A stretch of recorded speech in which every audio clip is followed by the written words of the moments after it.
अस्सलाम वालेकुम नाज़रीन। तो हाज़िर हैं एक नई वीडियो के साथ। पाकिस्तान अपने दिफा को नाकाबिले तसहीर बनाने के लिए कोई भी कदम उठा सकता है और पाकिस्तान ने अब तक कई कदम उठाए हैं और इस चीज़ को लेकर इंडियन मीडिया वावेला मचा रहा है और इनके सीनियर जो जर्नलिस्ट हैं वो खुद अपने ही गवर्नमेंट और अपने ही लोगों को वो डराने के लिए काफ़ी हैं। हमें बताने की ज़रूरत नहीं कि पाकिस्तान क्या कुछ कर रहा है और क्या कुछ नहीं दिफाई मामलात में। तो चलें, वीडियो बड़ी मज़ेदार होने वाली है, हमारे साथ रहिएगा। चलिए वीडियो देखते हैं। पाकिस्तान 60 J-10 फाइटर्स चाइना से लेने जा रहा है, ये भी खबर आ रही है। कमाल की बात है कि एक तरफ उसको JF-17 की डील्स मिल रही हैं इंडोनेशिया, सऊदी और कई और देशों से, और उधर से अपनी जरूरत के लिए वो J-10 के जो एडवांस फाइटर हैं वो भी खरीद रहा है और 60 की डिमांड की है कि 60 मुझे दिए जाए। पाकिस्तान अब 60 J-10 फाइटर जेट लेना चाह रहे हैं। हालांकि बीच में सबसे बड़ी खबर तो आजकल यही चल रही थी कि चाइना JF-17 बेच रहा है। इंडोनेशिया, सऊदी, सूडान, पता नहीं कई देशों की बातचीत हो रही थी, लेकिन इस बीच में ये खबर आई है कि अब वो 60 J-10 लेना चाहता है वहां से। ये किस लिए लेना चाहता है? क्योंकि अभी तक जो J-35 उनको मिलने थे पिछले साल, स्टेल्थ फाइटर जो 40 प्लेन थे, वो अभी तक फाइनलाइज नहीं हुआ है, मिले नहीं है उनको। पहले कह रहे थे अगस्त सितंबर में मिल जाएंगे, लेकिन वो अभी तक हुआ नहीं है। हो सकता है कीमत को लेके थोड़ा बहुत कुछ आपस में प्रॉब्लम उनकी हो रही होगी कि पाकिस्तान पेमेंट कैसे करेगा, क्योंकि उनके पास फॉरेन एक्सचेंज की बहुत कमी रहती है। अब J-10 को लेके आना, और बताया जा रहा है कि सिर्फ 60 ही नहीं बल्कि 60 से ज्यादा भी हो सकते हैं, 70-80 भी हो सकते हैं। 60 से लेके 80 तक J-10 के जो फाइटर विमान है वो उसका ऑर्डर देना चाहते हैं, और साथ में 40 J-35 का भी ऑर्डर देना चाहते हैं, ताकि जो एयरफोर्स के लिए 5th जनरेशन का स्टेल्थ फाइटर है वो भी उनके पास हो जाए। तो ये हो जाएगा तो कम से कम अगर स्टेल्थ फाइटर जितना जल्दी उनको डिलीवर होगा, वो उनको एक एज मिल जाएगी वहां पर, क्योंकि इंडिया के पास तो अभी तक स्टेल्थ फाइटर है ही नहीं। हमारे पास तो ले दे के सिर्फ एक राफेल है, वो भी 36 मंगाए थे, 36 में कितने गए पता नहीं, अब कितने बचे कोई डिक्लेयर तो करता नहीं है। कोई कहता है 2 गिर गए, कोई कहता है 4 गिर गए, पता नहीं, जो भी है गिरे तो होंगे ना, ऐसी बात तो नहीं गिरे हैं। तो J-10 और J-35 का जो प्लान है पाकिस्तान का, वो कामयाब होता हुआ नजर आ रहा है। और चाइना ये अब जो है, पहले तो इनकी जो गवर्नमेंट है वो भी इस चीज़ को मान नहीं रही थी और हत्ता कि इनके जो चीफ एयर थे वो भी बल्कि ऊपर से ही जो बातें वो कर रहे थे, कभी फलां की, और इस चीज़ का इनकार कर रहे थे कि राफेल गिरे या नहीं गिरे।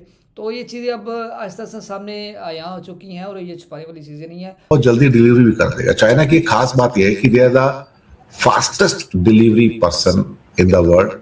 तो ये अपने आप में उनके लिए अच्छा है, क्योंकि उनको सबमरीन्स भी जो उनको मिली है AIP की, जो है इंडिया के पास एक भी नहीं, 4 सबमरीन मिल गई उनको पिछले 2 साल के अंदर। तो उनको वहां पे सबमरीन में भी उनको एज मिल गई है। तो कहीं ना कहीं जिस ढंग से चाइना पाकिस्तान को इक्विप कर रहा है, और हिंद महासागर के अंदर यानी कि इंडियन ओशन, अरेबियन ओशन के अंदर जहां पाकिस्तान को एक एज मिलती नजर आ रही है सबमरीन के अंदर, वही चाइना की जो अपनी प्रेजेंस है, जो मैंने कल भी खबर दी थी, खासतौर से इंडियन ओशन के अंदर बढ़ती हुई नजर आ रही है। उसमें आपके पास Coco Island, Bay of Bengal के अंदर उनका नेवल बेस है। कहने को तो म्यांमार का है, लेकिन चाइना के पास चला गया, उन्होंने अपना सब कुछ डेवलप कर लिया है। साथ में उसके पास हमनटोटा है जो कि श्रीलंका का पोर्ट है। उसके साथ मालदीव के 2-3 आइलैंड है जहां पर नेवल बेस है। साथ में गवादर का बेस है जो कि चाइनीज नेवी के लिए बहुत इंपॉर्टेंट बेस है। तो दोस्तों बात करेंगे, पाकिस्तान बहुत तेज गति से वेपन सिस्टम्स को एक्वायर कर रहा है और स्पीड काफी तेज है। चाइना से भी ले रहा है और टर्की से भी ले रहा है। सबमरीन्स भी हैं, एयर डिफेंस सिस्टम्स भी हैं, ड्रोन्स भी हैं, बहुत कुछ है जो हो रहा है। पाकिस्तान बहुत सारे वेपन्स इस टाइम एक्वायर कर रहा है लॉन्ग डिस्टेंस में, और उनकी आर्मी जो है जिसमें रडार सिस्टम्स भी हैं, एयर डिफेंस सिस्टम्स हैं, चाइना के HQ-16 एयर डिफेंस भी हैं, कामिकाजे ड्रोन्स हैं, AIP 4 सबमरीन्स भी उनको मिली हैं वहां से जो बन के आ गई उनके पास। तो उनकी लीड इस समय बेहतर हो रही है। और इसके अलावा उनके पास अभी चाइनीज फतेह 1 टर्मिनल गाइडेड रॉकेट और उनकी भी मिसाइलें खरीदी हैं। चाइना टर्की से क्या क्या खरीदा है, इसमें 1700 आर्म ड्रोन्स हैं, ये 787 counter unmanned air defence systems हैं, 1014 कामिकाजे ड्रोन्स हैं, 292 मिसाइल्स और रॉकेट्स हैं। इसके अलावा एयर डिफेंस सिस्टम HQ-16 की बैटरीज हैं, 27 LY-80N मिसाइल्स हैं, CH-5 मीडियम एल्टीट्यूड UAV हैं और 31 कॉम्बैट एयर सिस्टम्स जो UCAVs हैं वो भी खरीदे हैं। तो एक एक करके अब वो एक मॉडर्न जो वॉरफेयर सिस्टम्स होते हैं उनको वो ले रहे हैं और जी नाजरीन, एक एक करके वो सारे वॉरफेयर सिस्टम जो है वो ले रहे हैं। ये सिर्फ़ और सिर्फ जो है वो खेलने के लिए नहीं है। और जिस तरह हिंदुस्तान ने पाकिस्तान पे हमला करके गलती की और जिस तरह मुंह तोड़ जवाब दिया पाकिस्तान ने, उससे पहले भी पाकिस्तान ने जो है वो तैयारी की हुई थी। और हमारा जो है वो दुश्मन वो एक ही है, वो इंडिया ही है, जिसको हम लेकर ये सारी तैयारी कर रहे हैं और इसका मुंह तोड़ जवाब देंगे, चाहे वो एक हो या उसके साथ मिलके कोई भी और हो।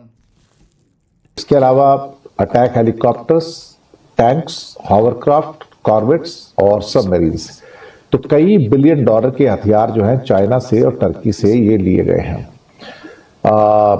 जो रिपोर्ट्स इंडिया के कुछ मीडिया चैनल्स में आई है उसके हिसाब से कि ऑपरेशन सिंदूर के बाद पाकिस्तान ने डिफेंस का जो एक्विजिशन है बहुत ही तेज गति से किया है और वो उनकी चीजें जो है अभी ऑपरेशनलाइज भी हो चुकी हैं इस समय। तो टर्की से बहुत बड़ी मात्रा में लिया है सारी की सारी चीजें और खास तौर से चाइना से बहुत सारी उनकी जो चीजें आएंगी, तो एक किस्म से उनकी जो मजबूती है काफी तेज होती चली जा रही है। भारत के पास S-400 वगैरह है, ब्राह्मोस हैं, बाकी मिसाइल सिस्टम्स हैं, तो इंडिया के पास भी वो सब चीजें हैं जिसके द्वारा वो उसको मुकाबला कर सकता है। लेकिन the speed of Pakistan right now is extremely fast और सबसे ज्यादा जो हैरानी की बात वो है कि इसमें जो 4 सबमरीन्स दी हैं उसको AIP की, जो चारों हैंडओवर कर दी चाइना ने बना के ऑलमोस्ट 2-2.5 साल के अंदर अंदर, ये अपने आप में स्टनिंग है क्योंकि इंडिया की जो 6 सबमरीन्स के ऑर्डर है वो आते आते पहला जो आएगा डिलीवरी वो 2035 तक आएगा और 10 साल लगेंगे उसको अभी। लेकिन इस मामले में चाइना को कोई अगर ऑर्डर मिलता है तो वो उसकी जो गति है, उसकी जो स्पीड है बनाने की, उसको तो ना अमेरिका फॉलो कर सकता है, ना यूरोप फॉलो कर सकता है, ना ही कुछ और फॉलो कर सकता है। इससे पहले कई और कुछ अटैक हेलीकॉप्टर्स के ऑर्डर भी दिए गए हैं।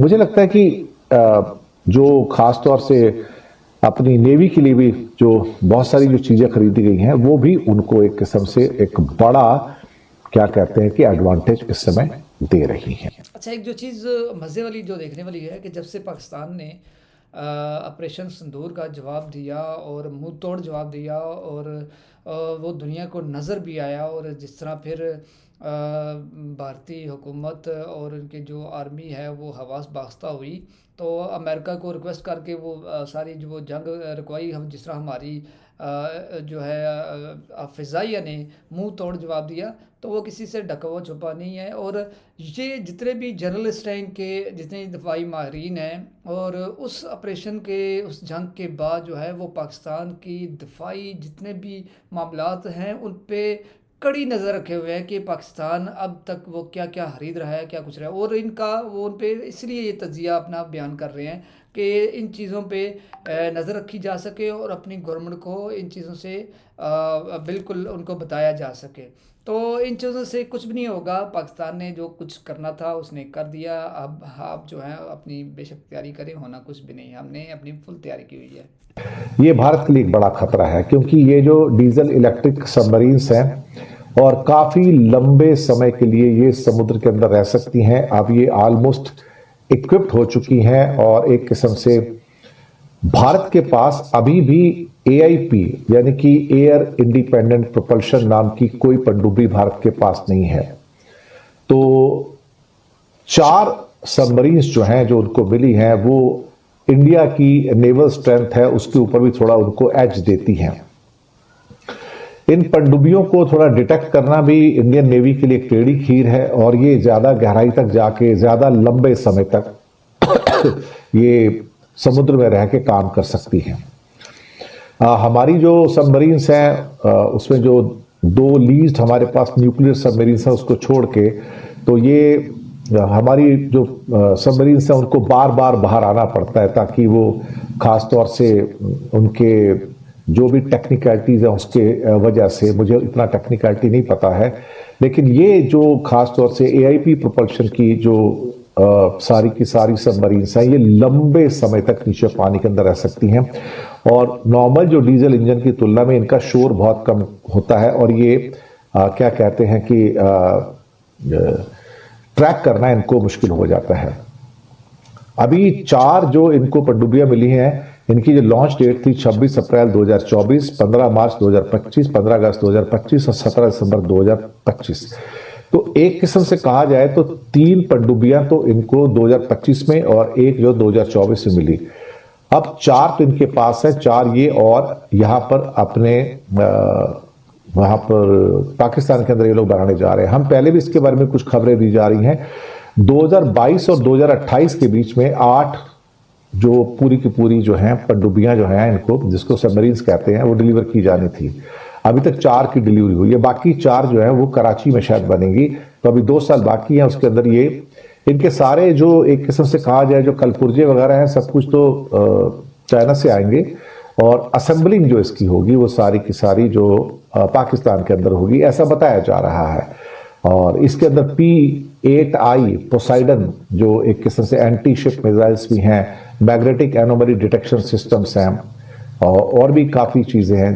तो इंडिया के पास AIP क्लास की एक भी सबमरीन नहीं है, तो भारत के लिए चिंता की घड़ियां और फिक्रमंद होने की भी। जी नाज़रीन, वीडियो आपने देखी, यकीनन आपको ज़रूर मज़ा आया होगा। इस तमाम सारे तजिया पे आपकी क्या आ रहा है और हमारी वीडियो को लाजमी लाइक कीजिएगा और हमारे चैनल को ज़रूर सब्सक्राइब कीजिएगा। मिलते हैं नेक्स्ट वीडियो के लिए, तब तक के लिए अल्लाह हाफिज़।